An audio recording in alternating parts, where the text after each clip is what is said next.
किया, उसका दायरा बढ़ाया गया, बॉर्डर तक चला गया।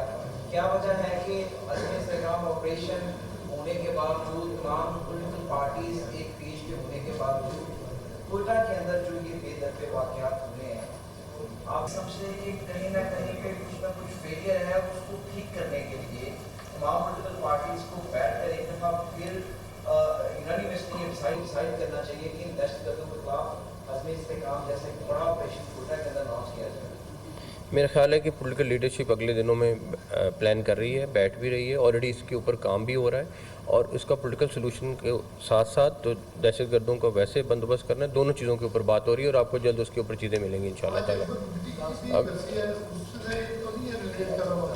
बहुत सारे और चीज़ें हैं जिसके पीछे उन्होंने ये किया है। हाँ जी, हाँ जी।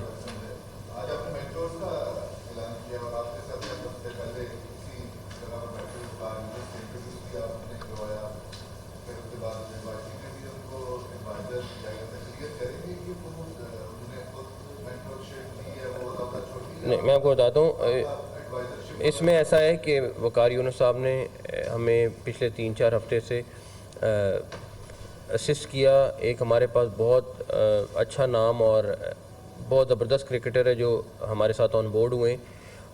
उन्होंने हमें ये मेंटोर्स जो हमारे बाकी हैं, मिसबा सिकलैन, सरफराज और शोएब मलिक, उनको फाइनलाइज़ करने में मदद की। उन्होंने सारी बातचीत की, सारा कुछ किया और उसके बाद उन्होंने 5वीं टीम संभालनी थी।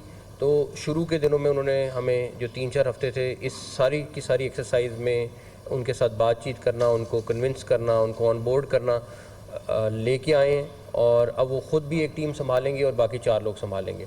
तो वो जो 3-4 हफ्ते के लिए हमारे पास कॉन्स्टिट्यूशन में पावर होती है, हम उनको इमीडिएटली मेंटोर तो अपॉइंट नहीं कर सकते थे, तो हमें उनको एडवाइज़र के तौर पे अपॉइंट करना था और उसके बाद अभी वो एज मेंटोर एक टीम की पूरी रन करेंगे। I think is one of the best और इससे क्रिकेट मजबूत होगी और ये 5 क्रिकेटर्स के आने से जो हमें फ़ायदा होगा, जो मैं आपको क्लैरिटी कर दूं कि प्रॉब्लम कहाँ पे है कि हमारे पास इस टाइम सिलेक्शन कमेटी के पास कोई बैंक मौजूद नहीं है जो बताएं कि जी ये 100 प्लेयर मौजूद है, इसमें से आप खिलाड़ियों को सिलेक्ट कर लें। अगर हम सर्जरी की बात करते थे या बाकी चीज़ें करते थे, वो इसलिए करते हैं कि हमें डेफिनेटली जहाँ पे हमारी प्रॉब्लम है उनको ठीक करना है, मगर उसके लिए जब पीछे मुड़ के देखते हैं तो हमारे पास लोग ही मौजूद नहीं हैं या वो डाटा मौजूद नहीं है जिसके तहत हम कहें कि अच्छा ये 4 खिलाड़ी रिप्लेस अगर करने तो ये 10 की लिस्ट है या 25 की लिस्ट है। वो बिल्कुल निज़ाम दरम बरम था।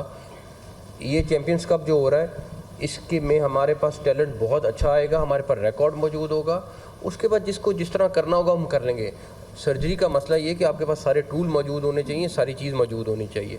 हमारा इंशाल्लाह ताला एक दफ़ा चैम्पियंस कप हो जाए, हमारे पास रिकॉर्ड सारा मेंटेन हो जाए। कुछ था कुछ नहीं था, बहुत सारे प्लेयर्स थे जो बहुत अच्छे खिलाड़ी थे बट वो ऑन बोर्ड नहीं थे, लिस्टों में नहीं थे। तो उसका बेस्ट हल यही है, ये डोमेस्टिक क्रिकेट हमारी इससे बहुत स्ट्रॉन्ग होगी। हमारे पास एक प्लेयर्स का 150 प्लेयर्स का पूल मौजूद होगा। उसके बाद जिसकी सर्जरी होनी है, जिसने आना है जाना है, वो सिलेक्शन कमेटी बड़े आराम से कर लेगी। तो वो लोगों को ये था कि अच्छा आज ही करो, आज ही 4-5 के गिले काट दो और उसके बाद उनको फारिग कर दो। इस तरह होता नहीं है। मेरे पास कम से कम जो सिलेक्शन कमेटी है उसके पास कम से कम बैकअप पे लोग मौजूद हो, सामने रिकॉर्ड मौजूद हो और कल को आपके पास, अभी मैं आपको एक चीज़ बता दूँ, ये जो 150 बंदा भी सिलेक्ट हुआ है 80% उसमें कंप्यूटर का रोल है, 20% ह्यूमन हैंड है और वो एक कोई बंदा चैलेंज नहीं कर सकता। जहाँ मर्जी चले जाए आपके साथ, आई थिंक जब ये फाइनल करेंगे तो आपके साथ शेयर करेंगे ताकि, और मैं कहूँगा कि अगर कहीं पे कोई लेफ्ट राइट हुआ है तो आप मुझे बताएं, लेकिन मैं आपको दावा कर सकता हूँ कि 80% जो उसमें स्कोरिंग हुई है वो स्कोरिंग कंप्यूटर ने की है। हर एक का रिकॉर्ड है, सारा कुछ। डेफिनेटली कोई इंजरी हो जाती है, वो नहीं खेल सक रहा होता, तो उसको एडजस्ट करने के लिए 20% मार्क्स हमने दिए थे जो हमारे सिलेक्शन कमेटी के लोगों के थे।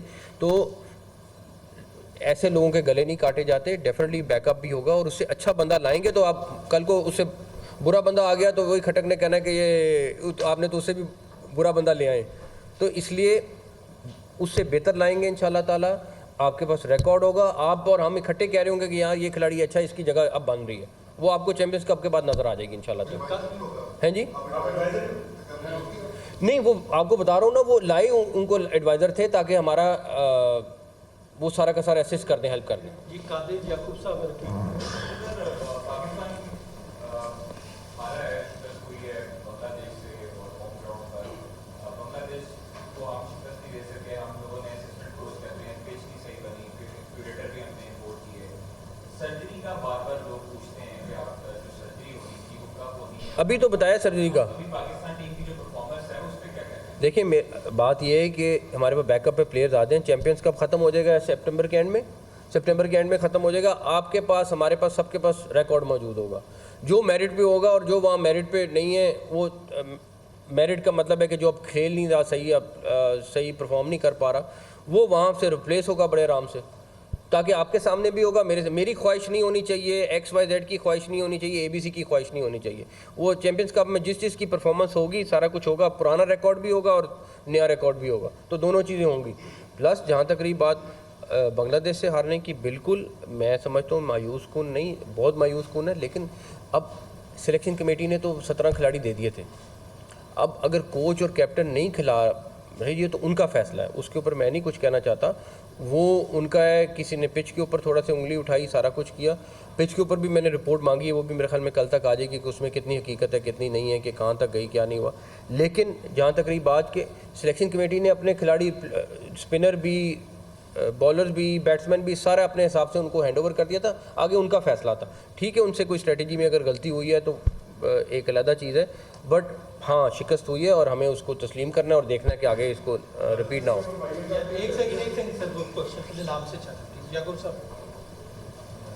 ये बताया आप कि अभी आपने काफ़ी चेंजेस करते हैं, डिसीजन लेते हैं, नेक्स्ट डे आपके डिसीजन जो है आप यूटर ले लेते हैं। कौन सा वाला? जैसे अभी आप, जैसे आपने चैंपियन कप आपने नोट किया था, उसको वो टाइम पर शुरू नहीं हो रहा, उस पर शुरू होना था, धोखे दिया। तो ये अगर एक हफ्ता लेट हो जाए तो ये यू टर्न होता है? नहीं, वैसे मैं पूछ रहा हूँ, नहीं, मैं वैसे आपसे पूछ रहा हूँ कि आपको मैं क्लियर करना चाह रहा हूँ कि एक हफ्ता लेट होना यू टर्न होता है? कराची का डिसीजन लिया था, टेस्ट जो है कराची होगा, ये इसका बांग्लादेश का दूसरा टेस्ट, और फिर आपने कहा वहाँ पर फ्री होगी, अगले दिन प्रेसिडेंट अपने नीचे टेस्ट मैच पे दिया गया। तो ये एक तो आप पहली बात एक सेकंड, अभी आपने बताया, एक सेकंड पहले मैं आपको क्लियर कर दूँ। पहली बात ये कि एक हफ्ता लेट मैच होना यू टर्न नहीं है। एक सेकंड। दूसरी बात, कराची का जो मैच की डेट तय थी वो पुराना, जब मेरे ख्याल में साल पहले, 6 महीने पहले जब भी स्केड्यूल बना था उनके, हमारा उस वक्त ही तय हुई थी।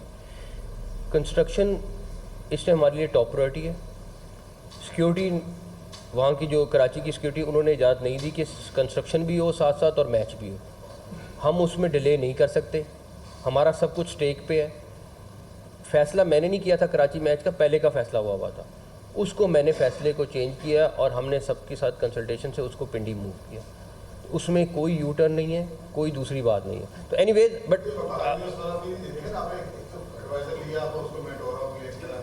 यार मेरी बात, एक सेकेंड, फिर कैसे चलती है? एक सेकेंड, फिर कैसे चलती है आप बता दें। सर अभी आपने कहा कि 3 साल से ये हाल है, 3 साल से ये हाल नहीं है। 2022 में पाकिस्तान वर्ल्ड कप का ट्वेंटी का फाइनल खेला था, पाकिस्तान इंडिया पर आया, T20 में ठीक